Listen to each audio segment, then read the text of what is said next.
pode começar. Pessoal, bom dia. É um prazer enorme estar aqui com vocês hoje. Hoje é uma sexta-feira, 23 de outubro.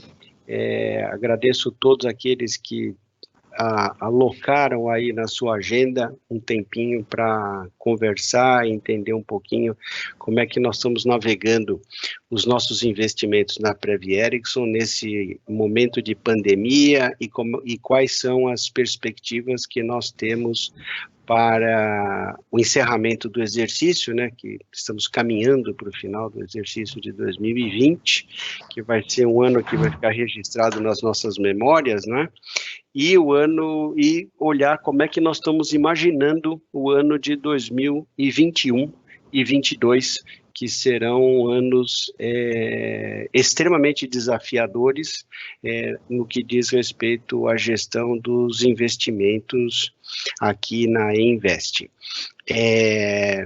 Eu vou passar a palavra para o Bruno. A agenda de hoje a gente vai tratar de dois pontos bastante relevantes. A rentabilidade dos planos, o Bruno vai fazer a apresentação da rentabilidade dos planos, e na sequência eu vou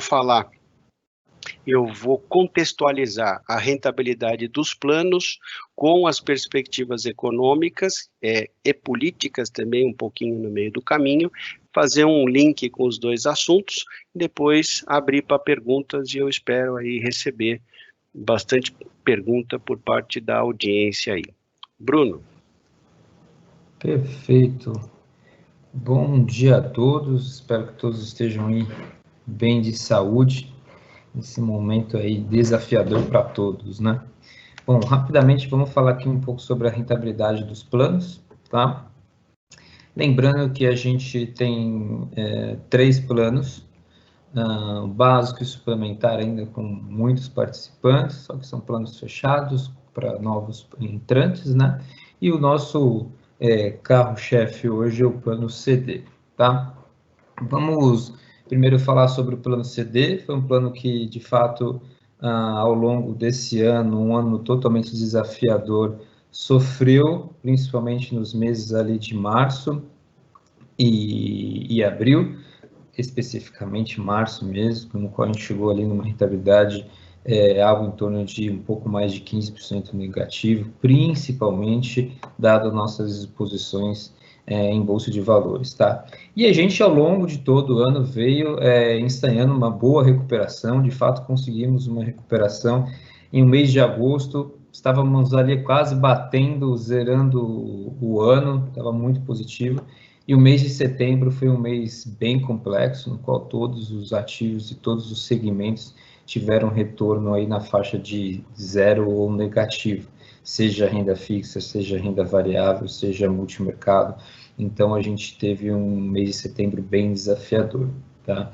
Então, o objetivo, lembrando que o objetivo do plano, que é positivo, tá?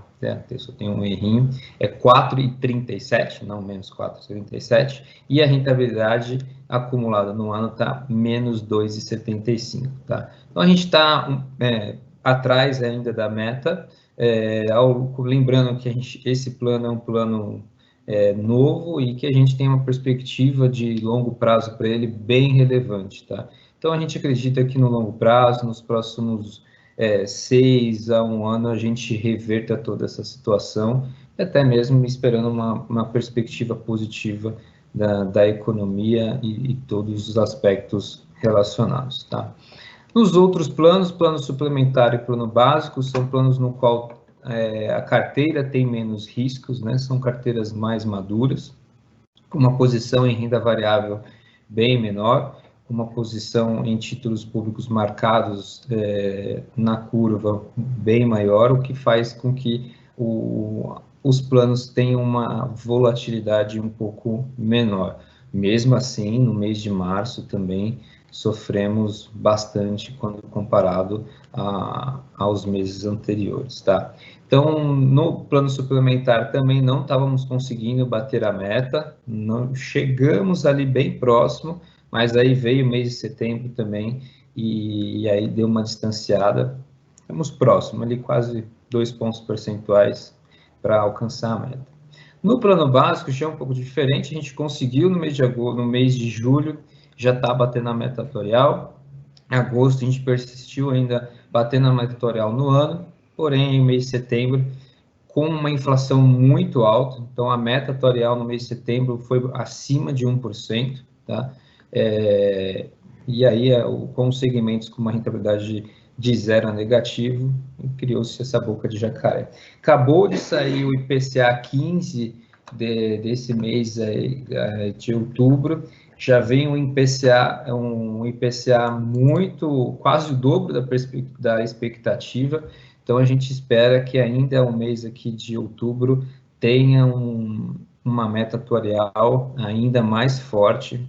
Então, de fato, esse ano, para a gente conseguir bater as metas atuariais ou bater o objetivo que estejam vinculados ao IPCA, de fato, vai ser um pouco mais complicado. Mas a gente acredita que o investimento é de longo prazo e no longo prazo a gente bata essa meta. Tá? Lembrando que esses dois planos, no longo prazo, eles batem as suas respectivas metas.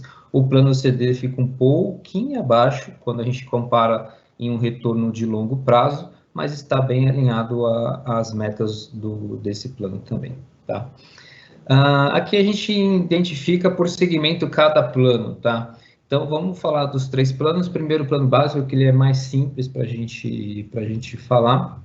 Ele tem essa composição, tá? Então, 63% do plano básico estão em títulos públicos marcados na curva, tá? O que é isso, marcados na curva? Que a gente contabiliza e a gente considera que a gente vai levar esses títulos até o vencimento, tá? Então, a rentabilidade desses títulos, ou seja, 63% da carteira rodou esse ano em 5,60 pontos percentuais, o que é bem positivo, é o nosso grande colchão, tá? Crédito, desde o ano passado, desde o final do ano passado, ainda a situação do crédito está um pouco complexa, tivemos uma crise em novembro e dezembro, um pouco mais em fevereiro, e aí em março afundou totalmente, e aí a gente está ensaiando uma boa recuperação com fundos que estão se recuperando bem ao longo dessa crise, tá? De fato, renda variável aqui é um segmento complexo, está voltando aos poucos, mas de fato ainda tem muito a se recuperar ao longo desse ano, tá? E o destaque aqui positivo é a carteira de multimercados, que de fato teve um destaque diferenciado quando a gente compara outros players, depois eu vou falar um pouquinho mais. E dólar, né? Aqui quando a gente fala internacional, a gente tem bolsa global e também grande parte dessa carteira está dolarizada. O dólar aí está na faixa de um aumento no ano aí de quase 40%. Temos alguns fundos em euro também, no qual o euro está batendo seus 47% de crescimento no ano. Então, de fato, essa carteira foi diferenciada principalmente por questões cambiais, tá? Empréstimo também é um ótimo investimento, mas a posição dela é tão pequenininha em torno da carteira como um todo, né? Que ela na verdade está aqui dentro, a gente não consegue nem ver que dá 0,30, então é bem pequeno, a gente não consegue nem ver no gráfico, tá? O que são essas duas posições, esses 3 pontos aqui, que eu acho importante a gente destacar, tá? Todo mês a gente passa por uma avaliação de um consultor externo, no qual avalia nossas carteiras e identifica possíveis melhorias ou possíveis ações que a gente pode melhorar as carteiras, tá? E esse próprio consultor faz rankings de acordo com os fundos que estão no mercado, né? E as nossas carteiras nesses rankings são consideradas como uns fundos, então ele considera ali que a carteira de renda fixa crédito é um fundo e aí compara essa carteira com outros fundos de mesmo segmento, tá? E aí, a gente coloca em posições de destaque, principalmente quando a gente coloca aqui em multimercado. Ao longo dos últimos 3 meses, a gente tem ficado em primeira posição, ou seja, se você comparar fundos multimercados de volatilidade moderada, a gente tem um destaque quando comparados aqui em 31 fundos, tá? Então, isso é muito positivo. Em renda variável, a gente tem aqui a segunda posição em 32. Apesar da rentabilidade negativa ao longo do ano, a gente se destaca dentro do segmento, o que é muito positivo para a carteira, tá? E em renda fixa, principalmente crédito, a gente se destaca aqui em segundo lugar. Então, essas são as carteiras, tá, do plano básico. Tá? Então, basicamente, aonde a gente conseguiu aquele retorno demonstrado no slide anterior, foram com essas posições, tá? O plano suplementar ele é bem parecido com o plano básico, tá? Então, estou em termos de rentabilidade. O único ponto é que a carteira de multimercado ela não tem uma rentabilidade tão grande assim como a do plano básico, principalmente porque a gente tem outros fundos dentro dessa carteira relacionados focados em long e short, principalmente esses fundos sofreram bastante, estão vinculados à bolsa, né? Então sofreram bastante ao longo desse período, tá? Então, de fato, ela não se destaca como a do plano básico, mas ainda tem uma posição no primeiro quartil, aqui no segundo quartil, desculpa, quando comparado nos rankings, tá? Renda variável também, não é igual a do plano básico, mas também em posição de destaque no primeiro quartil. Então, é bem parecido esses dois planos em termos de composição da carteira. A rentabilidade tem uma pequena diferença, principalmente aqui, de multimercado, e um pouco aqui em títulos públicos, porque tem um pouquinho menos de títulos públicos, tá? Então, é grande diferença entre o plano básico e o plano suplementar. E o plano CD, que é o grande plano, que é o plano que, de fato, vem sofrendo aí ao longo desse ano, principalmente com as posições em ações, e ele tem a gente já percebe aqui que tem uma posição em renda fixa muito menor, né? A gente já, aqui nos outros planos, na faixa de 63%, então com mais de 10 pontos percentuais, e uma posição em renda variável muito maior, né?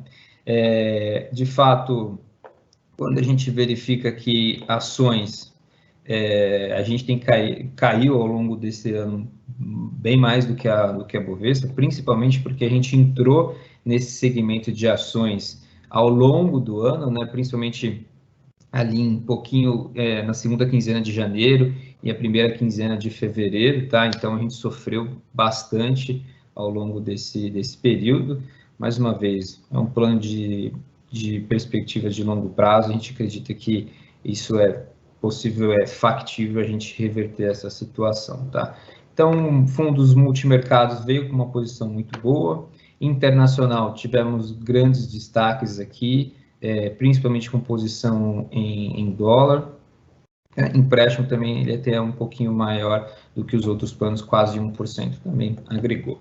Então, desagregaram nessa carteira ações, obviamente, e renda fixa, queira ou não, também, por ter bastante crédito aqui dentro, sofreu e está no momento de recuperação. Isso aqui foi bem maior ao longo do ano, e agora a gente está chegando aí a zerar, e a perspectiva aqui é que a gente consiga reverter essa situação aí nos próximos 6 meses, principalmente quando a gente está falando de crédito.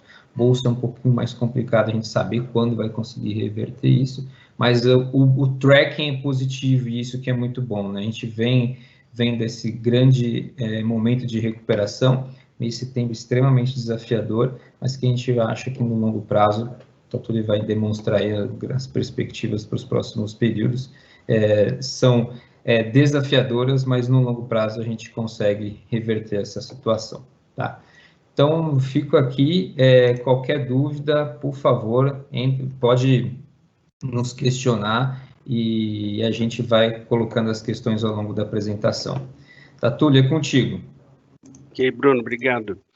Bom, vocês puderam perceber que a diversificação faz grande diferença na vida dos investimentos. Então, nós temos trabalhado muito na Previ Erickson ao longo desses anos, um foco bastante determinado na diversificação e na sofisticação do portfólio. Eu vou falar um pouquinho mais adiante, mas vocês viram que, apesar de todas as dificuldades, os planos não estão apresentando uma performance ruim, se você comparar com a média da indústria. Então, a gente está tendo uma performance muito boa, dada o asset allocation que foi apresentado pelo Bruno. Então, é óbvio, a Bolsa sofreu, eu vou falar um pouquinho sobre isso, mas existem perspectivas de recuperação bastante positiva, né?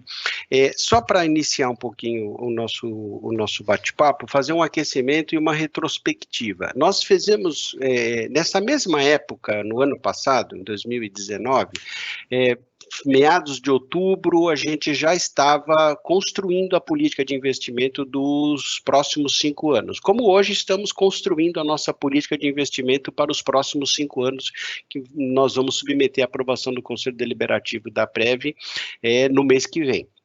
Nós estamos exatamente no mesmo momento. Então, estou fazendo uma retrospectiva. No dia 1º de novembro de 2019, o Focus, que é o boletim do Banco Central, onde ele mostra qual é o termômetro, né, ou seja, o pulso do mercado pelo Banco Central, né, dos gestores, dos economistas que passam para o Banco Central um sentimento, e o Banco Central divulga o sentimento do mercado. Então, o sentimento do mercado, em novembro de 19, dia 1º de 19, imaginava o seguinte: olha, em 2020 o IPCA deve ser 3,60,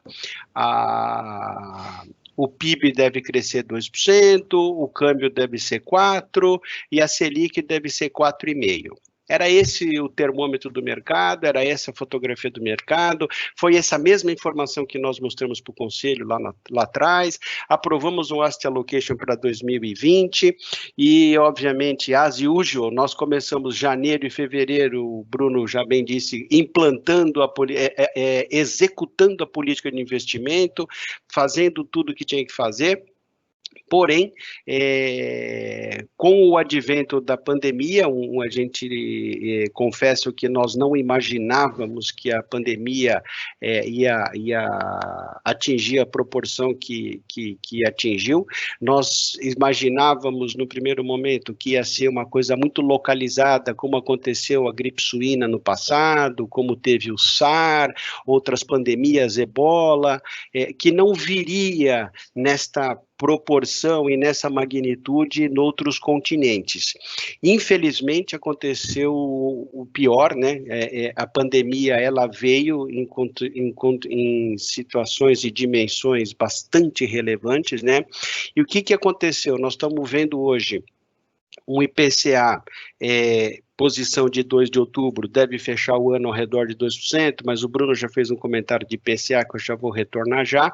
Então, a gente imagina um PIB caindo aí na faixa de 5%, embora eu acho 5% um pouco exagerado, acho que vai ser na faixa de 4,5%, mais ou menos, a queda do PIB do Brasil. Como eu sempre falo, o Brasil tem uma economia informal muito grande e acho que no momento como esse, a economia informal, ela faz diferença, porque é um off-book, né? Então, a economia informal, ela faz diferença nesse momento. O câmbio meio rebelde aí na faixa de 5,25, né? E um juro de 2%. Então, você vai ver que nós estamos com o juros real amassado, né? Juro de 2 contra uma inflação de 2,12, ou seja, você tem juro real negativo. Daí explica aquilo que o Bruno mostrou para vocês, rentabilidade negativa na renda fixa, que faz com que a gente sempre... Eu tenho 38 anos de vida profissional. O mês de março de 2020 foi o pior ano da história da Prev Erickson desde 1992. Então, foi um mês muito ruim, muito difícil. Óbvio que a gente não está aqui para justificar nada, a gente tem que estar aqui para trabalhar e não para explicar. E a gente está explicando, obviamente, e trabalhando, buscando as saídas aí. Então, você tem um juro real negativo. No fim do ano passado, várias plataformas, que eu, como sempre digo, me reservo o direito de não falar os nomes, mas as plataformas incentivando os seus clientes, olha, sai da renda fixa e vai para a renda variável buscar retorno.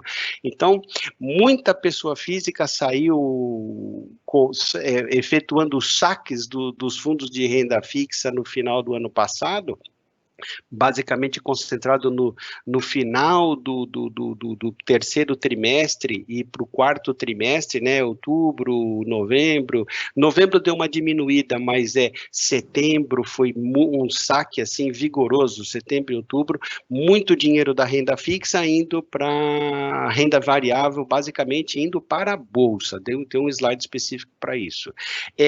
2021, a gente vê um ano onde o IPCA vai estar um pouco mais rebelde, a gente teve um represamento de preços, de alta de preços no começo do ano, que ele está vindo agora. O Bruno mostrou, falou um pouquinho aí do IPCA 15, o mês passado o IPCA já veio um pouco mais alto por conta de alimentos.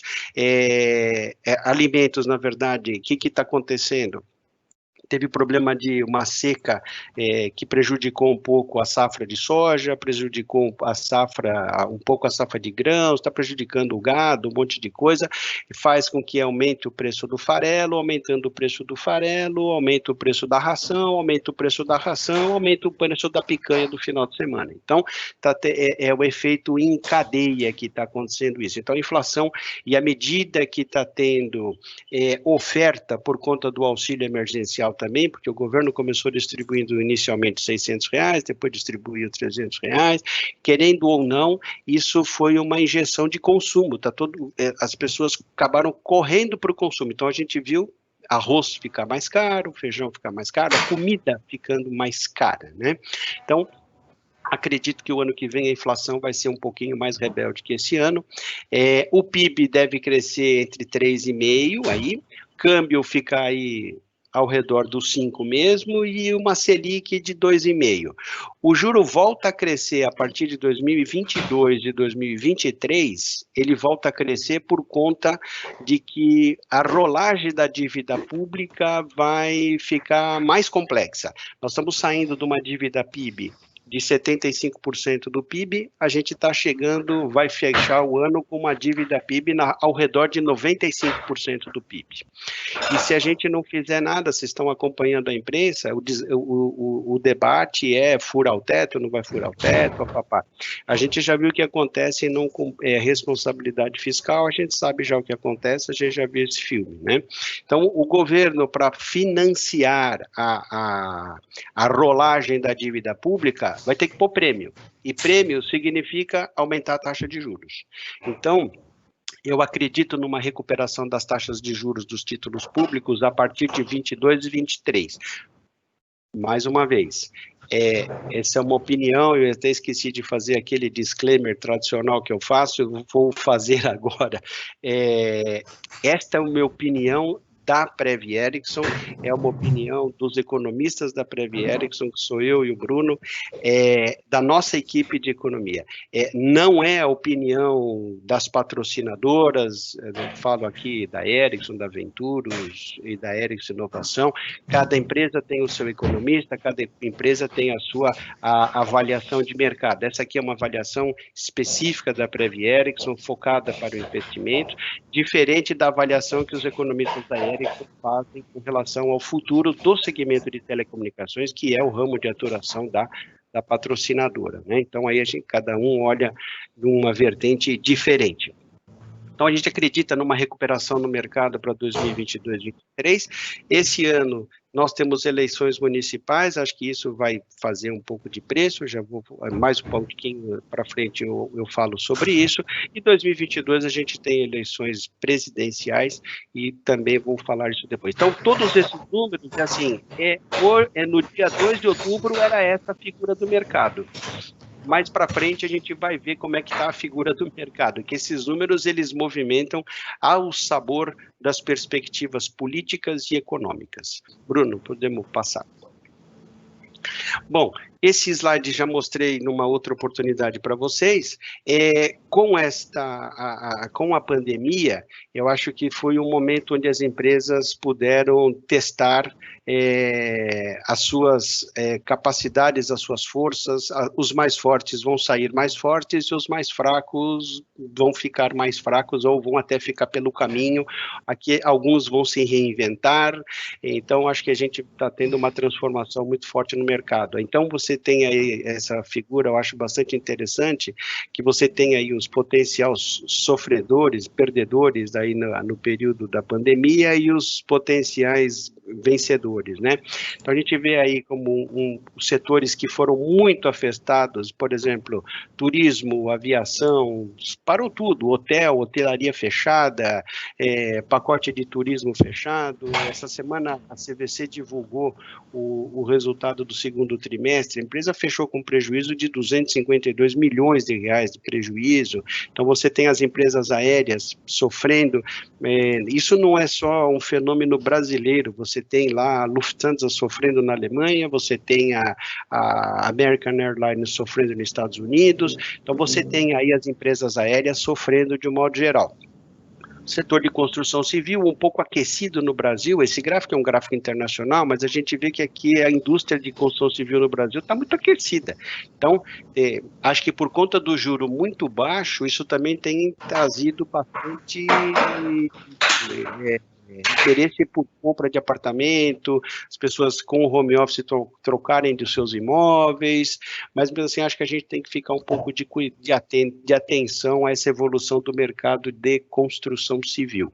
E do lado de cá, do lado de direito daqui do quadro, do gráfico, né, você vê os setores que e-commerce foram muito bem, a agricultura, que é o agrobusiness, muito bem, o setor de telecomunicações e serviços de tecnologia, como a Ericsson está inserida, é um setor que está em evolução.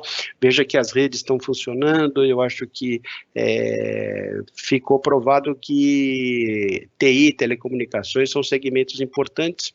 Healthcare, né, comida, tudo que está vinculado ao atacado e ao varejo de comida, revenda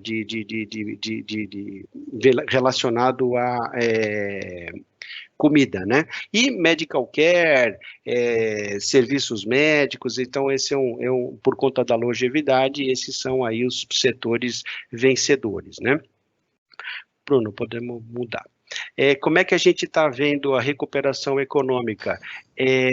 Alguns países acho que vão se recuperar na chamada linha V, né? Vai ter uma saída em V rápida. A gente está vendo que a China está saindo de uma maneira muito rápida, né? Então foi o primeiro país, a pandemia veio de lá e eles já estão no processo não de eliminação, mas de reduzindo muito a quantidade de casos. A vacina já vem vindo por aí, então eles estão se recuperando mais rapidamente que os outros países. Então a União Europeia e os Estados Unidos acho que é uma recuperação mais em U, e países como o Brasil, acho que é uma recuperação meio mais em L, assim, uma coisa um pouco mais comprida, que a gente tem aí algumas situações para resolver no meio do caminho. Como eu digo, o Brasil representa apenas 2% da economia mundial, quer dizer, então a gente, neste momento, uma economia mais fechada como a brasileira, a gente acaba sofrendo até menos, porque uma economia muito aberta acaba sofrendo mais os efeitos de uma situação como essa da pandemia, numa economia mais fechada, acaba sofrendo um pouco menos, porque a gente acaba fazendo tudo meio caseiro aqui, depende pouco de fora, para alguns assuntos. Claro, a indústria química é muito dependente de importação, vários segmentos são dependentes de insumos importados, que também fazem preço nesse processo de retomada, até por conta do dólar, né? O dólar alto, ele ajuda muito o exportador, mas também quem importa sofre um pouco, porque o preço do insumo fica mais caro, você entendeu? Então, pegando aí a cadeia do agronegócio, estamos exportando, tá ótimo que o dólar tá alto, não esquece que o cara, para comprar fertilizante, insumo, defensivo agrícola, semente, uma série de coisas, é dolarizado. Então, ele tem, de um lado, o câmbio a favor na exportação, mas de um lado ele tem um câmbio alto contra ele no plantio, no processo de semeadura, né? Então aí eu acho que aí tem esse ponto aí. Acho que a recuperação vai ser lenta num país como o Brasil, ela não vai ser uma recuperação muito rápida, ela vai ser uma recuperação mais lenta por conta das nossas próprias fraquezas, né? E processo de recuperação das reformas, que eu vou falar um pouquinho mais para frente. Uma coisa é o Banco Central Europeu despejar dinheiro no mercado, que ele tem a máquina do euro para funcionar. Outra coisa é o Banco Central brasileiro despejar dinheiro no mercado com a maquininha de fazer real. Então, são situações totalmente diferentes, né? Quem tem uma vida fiscal mais organizada, tipo uma Alemanha, por exemplo, sofre menos. Quem tem uma vida fiscal meia bagunçada, tipo a nossa, sofre mais. Então, esse é o ponto da discussão. Adicionando a isso, até saíram os PMIs da Europa ontem, na verdade, e já sinalizam uma aceleração da economia europeia, principalmente quando a gente está falando de Alemanha, né? Em contrapartida, ainda tem o crescimento do Covid-19 na região europeia. Então, são dois aspectos aí que estão sendo analisados e que, de fato, vão agregar para que essas curvas aí sejam um pouco mais alongadas, né? Não seja um V tão assim, mais um U mais longo, né? Exatamente. É bom a gente guardar essa figura, porque daqui um ano ou dois a gente compara, dizendo, olha, eu imaginava isso, aconteceu isso, até como aprendizado, porque é muito difícil fazer previsão e projeção econômica numa situação como essa da pandemia, né? Principalmente que em alguns países ficou até politizado o tratamento, a gestão da pandemia, né? Isso não é só feito no Brasil, não. Eu acho que nos Estados Unidos também ficou um pouco politizado o assunto e tomar um pouco de cuidado com relação a isso. Mas vamos em frente. Bons comentários, Bruno. Bom, então, como eu já havia dito, a recuperação ela é mais lenta, mas acho que o terceiro trimestre vai apresentar números melhores, que já foi fechado até o terceiro trimestre, ainda não foi divulgado, a gente já entrou praticamente no último trimestre do ano, então a gente vai fechar o ano, tradicionalmente o último trimestre sempre apresenta uma recuperação mais rápida, concentra-se no último trimestre do ano, aquilo que tudo que não foi feito no terceiro trimestre vai ter que acontecer no último trimestre do ano. Então, eu acredito que tenha uma recuperação, está tendo uma abertura gradual da economia, né? Então os setores já estão começando a voltar a funcionar. Chama a atenção aqui do setor de shopping, né? O setor de shopping sofreu muito nesses 6 meses aí, conta que o shopping, tem cidades que o shopping fechou totalmente e alguns ainda não reabriram na mesma dimensão que estavam no período pré-Covid, né? Então, essa recuperação, ela vai ser mais lenta mesmo no segmento de shopping, né? Então, eu acredito que o último trimestre a gente dá um ramp-upzinho lá e acho que a gente fecha o PIB aí na faixa dos 4,5 aí. Vamos ver. No ano que vem a gente compara essa previsão aqui. Bom, em termos de cenário de juros, como eu falei para vocês, em 1995, no Brasil, a gente tinha um juro real de 31%, inflação alta. Eu acho que tem alguém com o microfone aberto, solicitaria para não atrapalhar um pouquinho. Muito obrigado.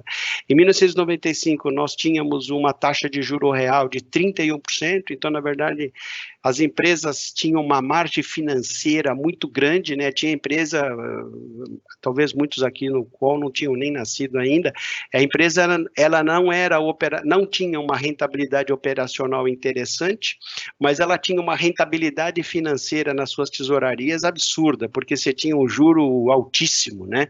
E esse juro ficou alto durante muitos anos, e depois o Brasil saindo, se aproximando de países mais normais, né? A gente está vindo por uma funcionalidade mais normal de mercado, e nós chegamos agora aqui numa situação, agora a gente foi para o outro extremo, né? Uma situação meio Japão, Alemanha, Suécia, juro negativo. A gente ainda não tem, eu acho que esse juro negativo está errado, a gente não tem condição, a gente não tem estrutura econômica de país para juro negativo, né? Acho que a gente está muito longe de uma Alemanha, a gente está muito longe de um Japão, acho que a gente tem que ainda comer muito arroz e feijão para chegar perto dessa turma, né? Não só no que diz respeito à bagunça do Estado, eu digo de estrutura econômica, de produtividade mesmo, da econômica do país. Então, é um problema de produtividade muito sério. Então, acho que a gente não tem estrutura para juro negativo, mas a gente vai ter que conviver com ele. Então, essa figura serve para mostrar para vocês o seguinte, puxa, então a vida vai ficar boa em 2023. Parece que sim, começa a melhorar, mas a gente não pode esquecer que para chegar em 2023, a gente vai ter que passar em 2021 e 2022 antes. Então, esses 2 anos que vem pela frente, aí 2021 e 2022, são anos de muito trabalho. Não estou falando só especificamente de de gestão de investimento. Estou falando da economia mesmo, de todos os segmentos da economia. Serão anos muito desafiadores, vai ter que ter muita inovação, muita criatividade, muita flexibilidade, muito trabalho, porque tem muita coisa para ser feita aí nesses 2 anos que vem pela frente aí, e nós estamos aqui justamente olhando aonde a gente vai colocar o dinheiro da Prev Erickson, os nossos investimentos, que na verdade são os recursos de todos vocês que estão aqui nesse call aqui, e que confiam no trabalho da Prev Erickson, do Conselho da Prev Erickson, do Conselho Fiscal, do Conselho Deliberativo, na condução desta grande locomotiva que é a Prev Erickson, tá bom? Podemos mudar, Bruno. Em termos do estrangeiro na Bolsa, vocês viram que aí, por exemplo, esse número está parado em setembro, né? Outubro não está muito diferente, né? Mas o estrangeiro tirou este ano da Bolsa Brasileira 88 bilhões de reais. Isso por quê? Por conta da pandemia, óbvio, né? Mas também tirou por conta de todo o contexto econômico, de perspectiva econômica de país, né? De resultado, incertezas políticas, determinados posicionamentos do rumo das reformas. Então, você tem aí a volatilidade que veio para o mercado. O mercado brasileiro de ações é um mercado pequeno, não é um mercado muito grande. Tudo bem, é a maior bolsa da América Latina, mas se você comparar com os Estados Unidos ou com a Europa, não faz nem cócega. Então, a Bolsa Brasileira é uma bolsa pequena. Claro, tem oportunidades? Tem oportunidade. E é isso que a gente tem que fazer, a gente tem que garimpar. Então, vocês viram nos primeiros slides, a nossa carteira de renda variável é uma das melhores do país. Só que é a melhor do país, mas numa situação de estar privilegiada no resultado, mas o retorno não é o retorno que a gente imaginava. Então, você vê que teve em março uma saída forte, 24 bilhões, em fevereiro teve 21 bilhões, depois começou a sair um pouco menos, mas no agregado, veja que nós voltamos, saiu em 2020, se somar o que saiu em 19, o que saiu em 18, o que saiu em 25, em 2008, não dá o que saiu num só ano. Então, a saída do estrangeiro da Bolsa Brasileira é um aspecto relevante que merece ser observado, né? Aí, quem entrou no lugar do estrangeiro na Bolsa? Bruno, acho que o próximo slide. Quem entrou no lugar do estrangeiro na Bolsa foi a pessoa física. A gente saiu de 85 mil pessoas, CPFs, em 2002 na Bolsa. Nós temos hoje 3 milhões de CPFs na Bolsa. E o que é isso? É aquele discurso das plataformas, é aquele discurso que a gente vê nas redes sociais, onde aparece uma pessoa dizendo, eu pus 100 reais na bolsa, hoje eu tenho 1 milhão. Tem o outro, então, eu pus 1.000 reais, hoje eu tenho 100 mil reais, eu ganhei X mil reais em X dias na bolsa. Poxa vida, esses caras aí, quem está na praia há muito tempo não consegue fazer essa multiplicação mágica de recursos. Então, eu acho que a gente... e tem muita pessoa física que acredita nesse discurso, né? E eu acho que a gente não tem educação financeira suficiente sobre isso, né, para entender os mercados. Então, em função dessa redução forte da taxa de juros, incentiva a buscar retorno, só que quando você vai buscar retorno, você vai agregar risco no portfólio. Eu tenho dúvida se todo esse pessoal que está na Bolsa, que foi para a Bolsa, realmente conhece os riscos que existem na Bolsa, conhecem com detalhe quais são as oportunidades, quais são os riscos que você precisa se afastar da Bolsa. Então, eu acho que as pessoas acabam sendo induzidas para o mercado de bolsa e às vezes não têm a formação. Isso não quer dizer que é a maioria, né, mas existem um número bastante relevante de pessoas que não têm aversão a risco. Eu costumo dizer para o Bruno sempre o seguinte: se você investiu numa determinada classe de ativo e você não está dormindo bem, significa que você não entendeu o risco da classe de ativo que você entrou. é porque você está com mais risco do que você suporta. Então, é isso que eu acho que as pessoas precisam olhar, tá? Vamos lá, Bruno. Bom, já caminhando aqui para o final do bate-papo e abrir para as perguntas de vocês, que eu espero que venham, eu acho que aqui, em termos de Brasil, a gente tem o controle da pandemia e uma expectativa, uma preocupação, né, para evitar a segunda onda. Nós estamos saindo de uma primavera, vamos entrar no verão, foi mais ou menos o que aconteceu na Europa, né, então a gente tem uma preocupação. Tem aí o auxílio emergencial, que será substituído por um programa social que a gente não sabe o nome, se é Renda Brasil ou se é Renda Cidadã, tem uma dúvida se ele vai entrar no lugar do Bolsa Família ou não, então você tem aí algumas questões que precisam ser resolvidas e que isso traz no reboque uma preocupação com o desequilíbrio das contas públicas, né, que é o teto de gastos, né, então não se aumenta o imposto, mas para se aumentar gasto tem que ter uma fonte de receita, então a fonte da receita é ou aumenta o imposto ou reduz despesa. É como a gente administra na vida da gente. Se o salário continua a mesma coisa e você está com a torneira da despesa aberta, você precisa tomar uma decisão, né? Ou você arruma a torneira da despesa, ou você arruma uma conversa com o seu chefe para aumentar o seu salário, porque você tem um desequilíbrio de receita e despesa. É assim na vida, é assim na administração do dinheiro público, é a mesma coisa. Então, você tem aí algumas reformas que, mais uma vez, vão ficar para o ano seguinte, não vai acontecer nada esse ano. Então, você tem, lembro, temos eleição agora em novembro, primeiro turno, eleição municipal dia 15 de novembro, e no dia 29 o segundo turno. Então, o Congresso trabalha um pouco menos, um pouco mais, depende da velocidade. Então, reforma tributária não acredito que entre na pauta esse ano, e a reforma administrativa também deve ir para o ano que vem. Então, mais um ano de reforma tributária adiada. Então, isso tudo o investidor fica preocupado com a velocidade das reformas e se elas realmente vão acontecer da maneira que o mercado espera, né, para fazer a recondução do controle das contas públicas, né, que vai proporcionar uma retomada do crescimento econômico, né. Uma outra preocupação é o nível de desemprego, né, a taxa de desemprego aí fechou o segundo trimestre, número do IBGE, 13% da taxa de desemprego, que traduz aí mais ou menos 13 milhões de pessoas sem ocupação.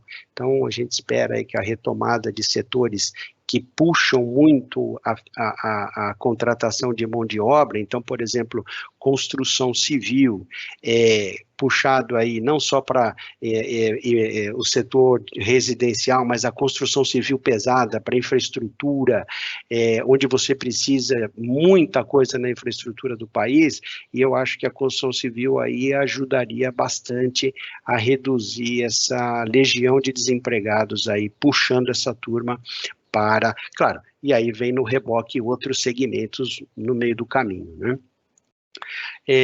A continuidade do processo de concessões e privatizações, né? Então isso é uma coisa muito importante, que nós aqui no segmento da Ericsson, o leilão do 5G foi adiado para o ano que vem, né? Então isso traduz um pouco aí a Ericsson empurrar um pouquinho para frente o planejamento das atividades vinculadas ao 5G, obviamente, e isso tudo vem não só no que diz respeito ao 5G, mas vem todos os outros setores que estão conectados a esse processo de redução do Estado na atividade econômica, não é? De eleições municipais eu já falei, então acho que vai ser um termômetro para avaliar o recado do eleitorado nas urnas, né? Então vamos ver o que as urnas vão dizer lá no final do mês que vem. E 2022 nós teremos eleições presidenciais. O que me parece um pouco apressado, né, e de maneira assodada, o mercado já está falando em sucessão presidencial.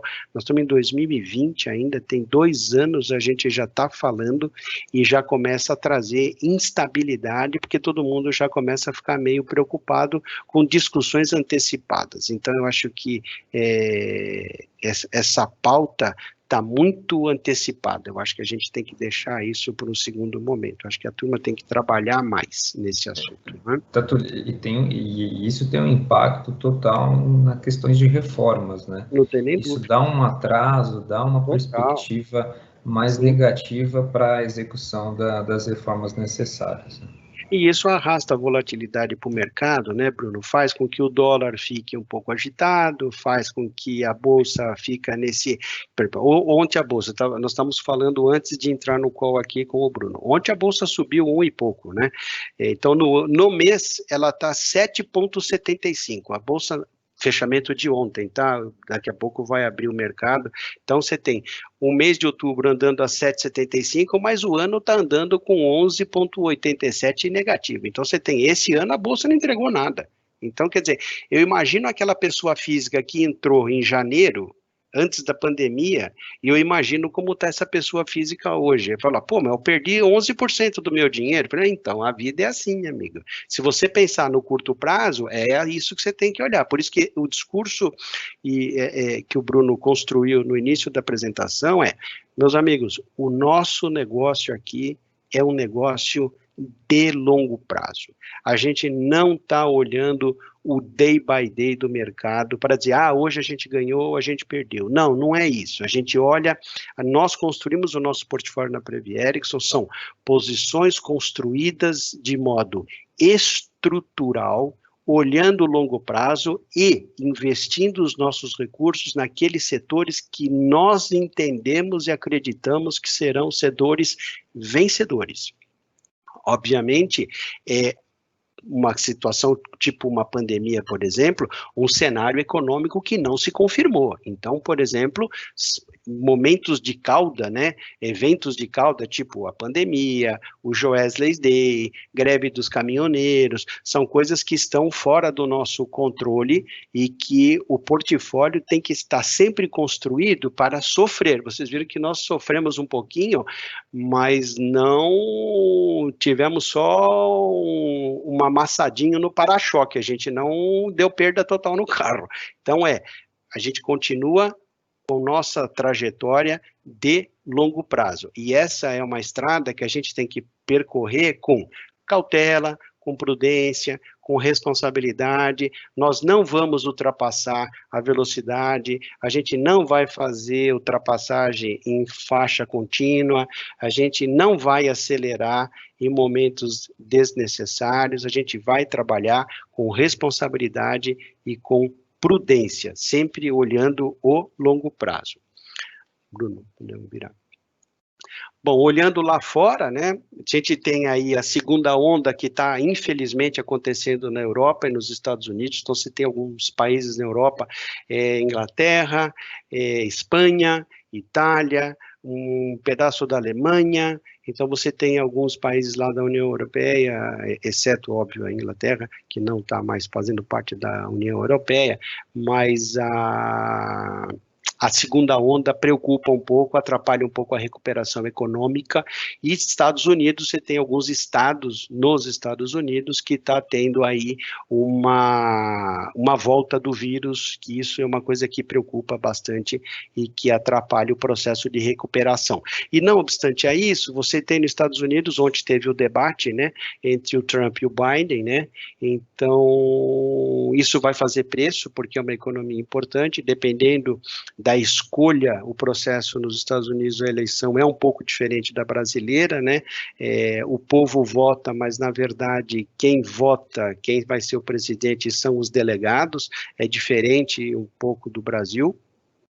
Vamos aguardar aqui o que vai acontecer, dependendo de quem for eleito, os rumos da política internacional, o protecionismo, a guerra comercial com a China, o posicionamento da política externa americana vai depender muito se vai ser um democrata ou se vai ser um republicano, né?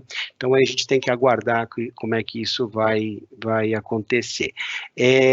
Com relação a tensões geopolíticas, a gente tem, como sempre, né, a gente tem algumas tensões geopolíticas, algumas que às vezes afloram e depois ela dá uma acalmada, depois acontece um outro repique aqui ou acolá, mas que atrapalha um pouco, né? Aqui está mais hoje, no momento, atrapalhando é a Armênia com o Azerbaijão. Então, é um ponto lá. A Turquia apoia o Azerbaijão e a Rússia está alinhada com a Armênia, até porque a Rússia mantém uma base militar na Armênia. Então, você tem aí um risco, uma tensão geopolítica bastante forte na região. Tem os conflitos do Oriente Médio, que a gente já sabe, que já estão lá há 2000 anos, né? Tem aí a Coreia do Norte, que também é uma área de tensão permanente, né? Então, vez ou outra, essas tensões geopolíticas faz preço no mercado de petróleo, no mercado de commodities internacional, né? Do ponto de vista de pacote de estímulos dos bancos centrais, os bancos centrais despejaram um montão de dinheiro no mercado para manter a economia funcionando. Isso aconteceu no Banco Central japonês, isso aconteceu no Banco Central europeu, isso aconteceu no Banco Central americano. O Fed já falou que até 2023... 2022 o juro é zero, quem falou foi o Banco Central americano, já falou, o juro aqui é zero, já definiu. Opa.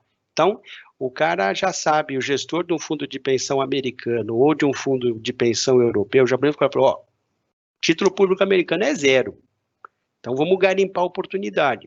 Aí o cara, obviamente, vai descendo a régua do risco. Aí ele vai encontrar Brasil, é uma possibilidade, porque se ele sai de um juro zero, ele vai olhar países onde ele vai poder encontrar oportunidades para financiar a sua dívida pública. Então, eu acho que tem uma chance do Brasil aí, eu acho. A retomada econômica, como já foi falado lá atrás, alguns países vão sair mais rápido, outros saem mais devagar, né? Acho que aí a vacina, acho que vai ser o grande fiel da balança para a retomada econômica de uma maneira mais vigorosa nos países aí na economia mundial, do modo geral. Tem uma discussão na mesa sobre a Olimpíada de 2021, né? Alguns países falam que sem vacina não vão mandar os seus atletas, o Japão já gastou bastante dinheiro, então o povo lá está dizendo, escuta, a gente tá, porque o pessoal japonês funciona diferente, né? Já gastou, tá lá, e aí? Nós que vamos pagar essa fatura, né? Mais ou menos como a gente também paga bastante a fatura aqui, só que os políticos são diferentes, né? Fechando aqui, petróleo estável, $40 o barril do petróleo, as commodities agrícolas estão subindo no mundo inteiro, porque o mundo inteiro está comendo mais, então tem aí mais uma oportunidade do agronegócio brasileiro, né? O Brasil é o maior produtor, exportador mundial de soja, é um grande produtor de milho, então acho que abre aí uma quantidade enorme de negócios para o Brasil, nas commodities. As commodities metálicas estão meio acomodados os seus preços, até porque o mundo está demandando menos aço, porque a economia está meio andando de lado, então demanda menos aço, então o minério de ferro está meio de ladinho aí, não tem tido problema. Já caminhando para o final aqui, Bruno, então, os grandes desafios que a gente tem aqui no nosso fundo de pensão, no fundo de pensão de um modo geral, não é um desafio da E-Invest, é um desafio de todos os fundos de pensão no mundo, que primeiro é a longevidade dos participantes, é um desafio que a gente tem que ter, que a gente tem que estar atento. Taxa de juros, já falei bastante sobre isso, então a taxa de juros baixa faz com que a nossa gestão na governança de investimento seja cada vez mais sofisticada, a gente tem que ter um portfólio de investimento extremamente diversificado, com responsabilidade, com prudência, ele tem que ser sofisticado, sempre olhando o relógio do risco e do retorno, foi o que eu falei para você. Se você não tiver calibrado a relação risco-retorno, se você está correndo muito risco e o retorno não está sendo recompensado pelo risco que você está correndo, essa balança está desequilibrada. Então, acho que você tem que parar o jogo e olhar a relação risco-retorno. Isso a gente faz na Prev Erickson diariamente, esse balanço da relação risco-retorno. E vamos fazendo os ajustes finos no nosso portfólio, pondo mais risco onde tem que pôr, tirar onde tem que pôr, tirar risco. Claro, isso não é uma decisão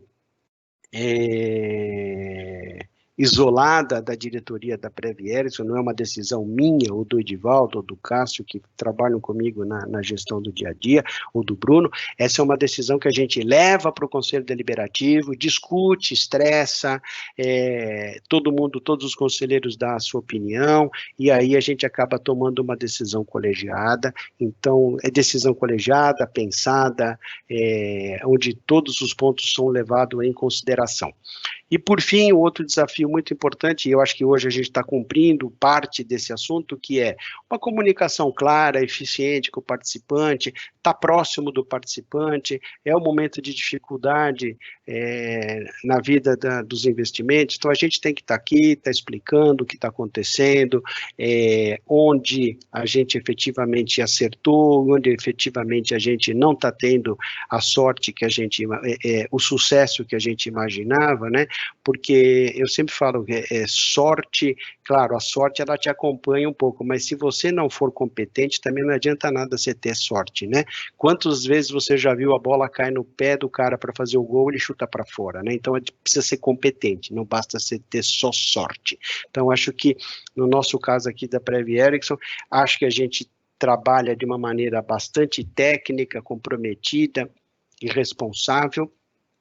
Só que de vez em quando a sorte do mercado, às vezes ela não acontece. Então a gente tem que estar preparado para sair de uma situação adversa, e eu acho que aqui todos nós da Prev Erickson lutamos para apresentar os melhores resultados para os nossos participantes, porque mais uma vez vocês estão confiando o dinheiro da sua aposentadoria para a E-Invest gerir da melhor forma, com mais segurança e com mais rentabilidade. É esse o compromisso da E-Invest com todos vocês. Tá bom?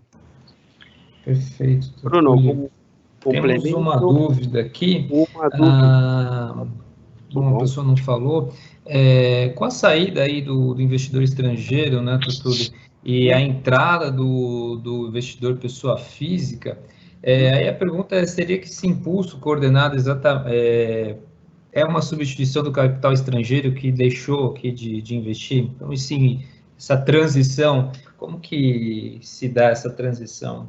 Eu acho assim, por exemplo, o estrangeiro que vem aqui via bolsa, ou compra uma empresa, por exemplo, ele não o investimento estrangeiro direto, ele vem aqui, ele compra uma empresa brasileira, ele põe a bandeira dele aqui, ele compra uma empresa com compromisso de longo prazo com a empresa, com o segmento, com o país, essa é uma vertente.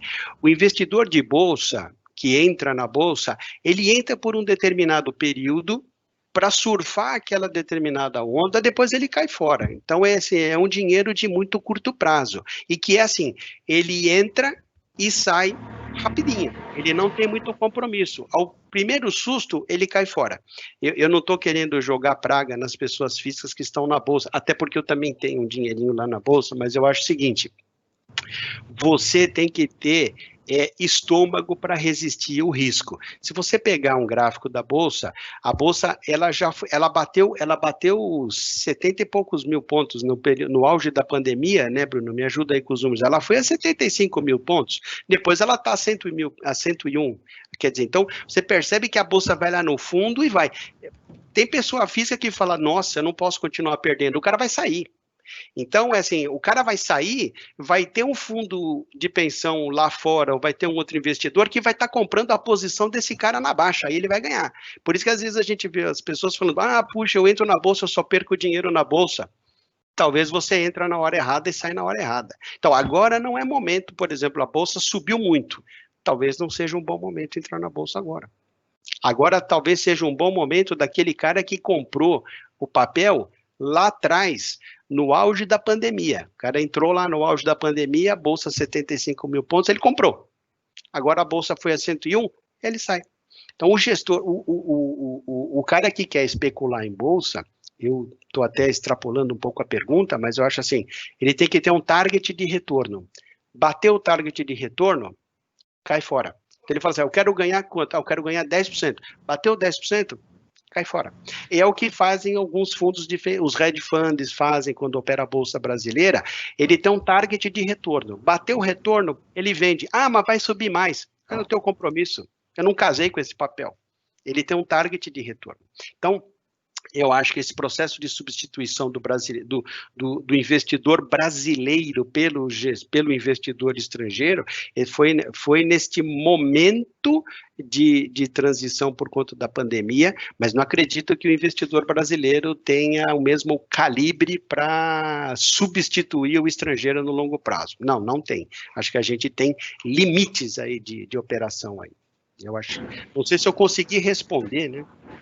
Eu acho que sim, Tato, eu acho que só acrescentaria, né, que eu acho que é um processo no qual o investidor brasileiro, que por muitos anos ficou fora da Bolsa, né, até por questões da nossa própria taxa de juros, está no processo de aprendizado com a própria Bolsa, né. Infelizmente, esse processo se deu em conjunto com uma crise muito acentuada, mas que ao longo dos anos, acredito que o investidor brasileiro saberá de fato o que é a Bolsa, como investir, que é um investimento de longo prazo e identificar isso como, de fato, um veículo para obter melhores retornos, haja vista que os títulos de renda fixa ou vinculados a juros não pagam tanto, né? Vamos ver quem a gente tem mais uma pergunta aqui. Ó, no último mês, tivemos um desempenho negativo, próximo de zero, né? Vocês têm algum risco em termos de aumentar o valor de contribuição relacionados à meta atuarial, né? Quando a gente fala provavelmente sobre os outros planos, né? Os planos básicos suplementar. Quando a gente está falando sobre meta atuarial, a gente pode até voltar lá no slide, né? É importante. A gente, no longo prazo, a gente tem alcançado a meta atuarial. Então, os planos que estão com alguma necessidade de meta atuarial são os planos básicos e suplementar, tá? Esses que têm risco atuarial.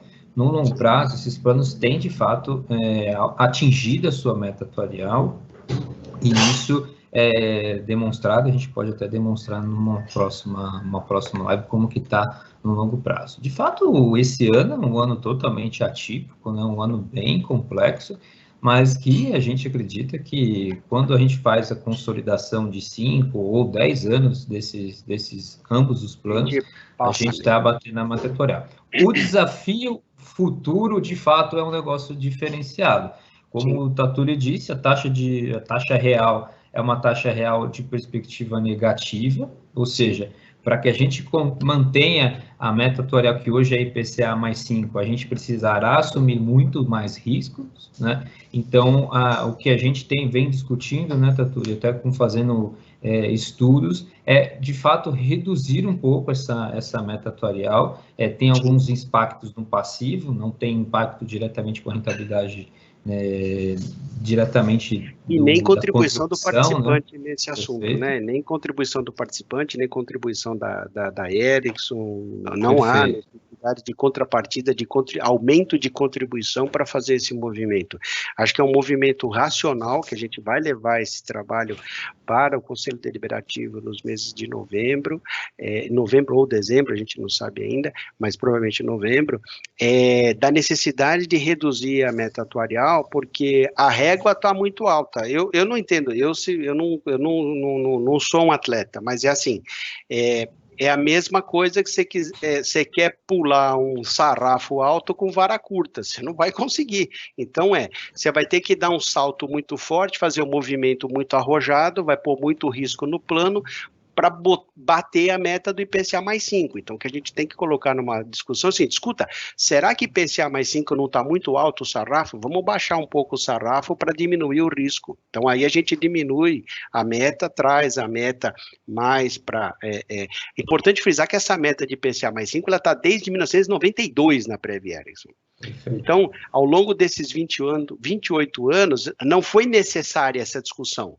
Porém, como eu já escutei de um grande jurista, e a gente tem visto no STF, né?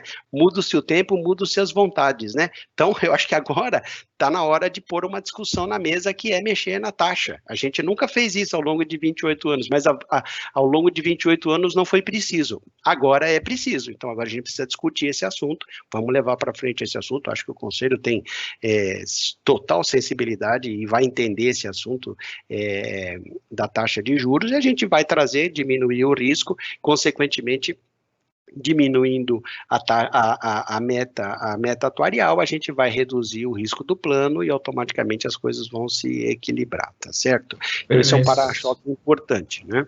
Agora, mas só frisar que... É que isso não tem nenhum impacto de contribuição. Não, é isso que eu ia falar. Não se preocupe com contribuição, nada disso. Isso não mexe com a vida do aposentado, isso não mexe com a vida do ativo, nada. A gente simplesmente faz um ajuste, vai fazer um ajuste das reservas, para que vão ser consumidas as reservas, tal, mas nada que vai mexer com a vida dos participantes de ter que pagar mais, a Erickson tem que pagar mais, não, nada disso, não acontece nada disso, tá certo? Espero ter respondido. Perfeito. A pergunta até do próprio Clóvis é que acreditava que a meta fosse definida pela Previc. A Previc, ela define um range de metas, né, que a gente chama de túnel, né? Então, a gente precisa se adaptar a esse túnel no qual a Previc E coloca. Esse túnel hoje, eu tenho ele aqui na mão fácil, até porque foi... 3,5 a 5,40, se não me engano. Eu acho que eu anotei aqui, peraí. Onde que eu anotei isso aqui? Porque foi objeto de discussão ontem sobre esse assunto aqui. Espera aqui, eu anotei em algum lugar aqui. 5,40, né, Bruno? 5,40 e 3,5, né? Isso, então, hoje nós estamos com uma taxa de 5. O piso, aliás, a média dos fundos de pensão brasileiro é 4,70. Então, a gente já está um pouquinho acima da média dos fundos de pensão brasileira. Então, a gente tem que trazer, está aqui, achei o papel, a gente tem que trazer essa nossa meta ali por volta dos 4, mais ou menos. Então, esse é o nosso grande desafio, é trazer essa meta ali para os 4. E para isso, na verdade, é só uma discussão técnica que não mexe com a Previc. Agora, se você quiser ter uma meta atuarial acima de 5,4, que é o que a Previc baliza para o ano que vem, você tem que fazer um estudo e mostrar para a Previc por que você quer ter uma meta de 5,4. Então, você tem que dizer da onde que você vai buscar essa meta de inflação mais 5,40. Porque... teoricamente, ninguém consegue percorrer esse caminho em condições normais, sem colocar risco no plano. Então, a Previc vai dizer qual é o risco que você vai colocar no plano e o que vai acontecer com os seus participantes. Então, essa é a preocupação que o órgão regulador tem com relação a você trabalhar com metas atuariais um pouquinho fora do padrão do mercado. Você tem que explicar por que você quer fazer isso, certo? Mais, Bruno?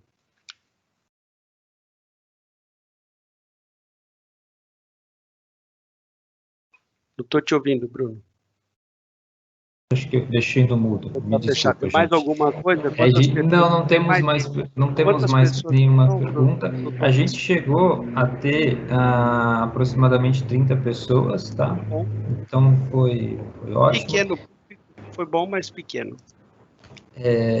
Aí eu estou colocando aí no chat da reunião uma pesquisa para o pessoal falar um pouquinho sobre a opinião, e também aí tem o QR Code, só direcionar a câmera do celular aí e falar um pouquinho se gostou, o que pode ser melhorado, o que pode ser de assunto nos próximos encontros, tá? Como eu já falei da outra vez, se quiser focar uma determinada classe de ativo, olha, fala mais sobre bolsa, quero entender mais sobre o que vocês fazem com bolsa, ou quero entender mais o que vocês fazem lá fora, alguma coisa, escolhe uma classe de ativo, a gente pode, claro, fala de uma visão geral e depois gasta grande parte da reunião falando especificamente dessa classe de ativo, como que a gente está posicionado, como que a gente enxerga. Acho que é importante a participação de vocês para a gente aprimorando, a gente está tentando aprimorar e se aproximar do participante cada vez mais.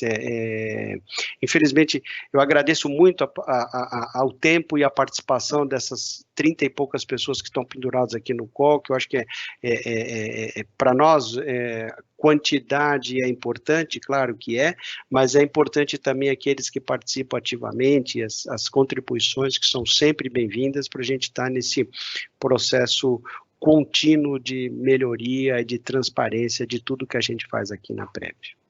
Tá bom? Muito obrigado para todos aí. Se não tiver mais perguntas, Bruno, acho que... Perfeito. Não temos mais nenhuma pergunta. Não temos mais perguntas.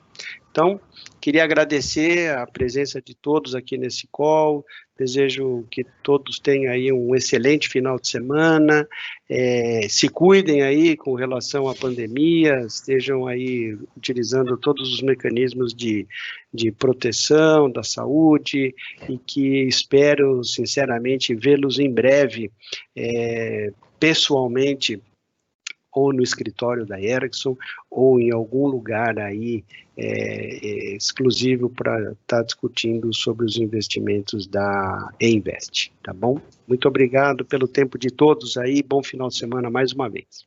Perfeito, obrigado, gente. Um abraço.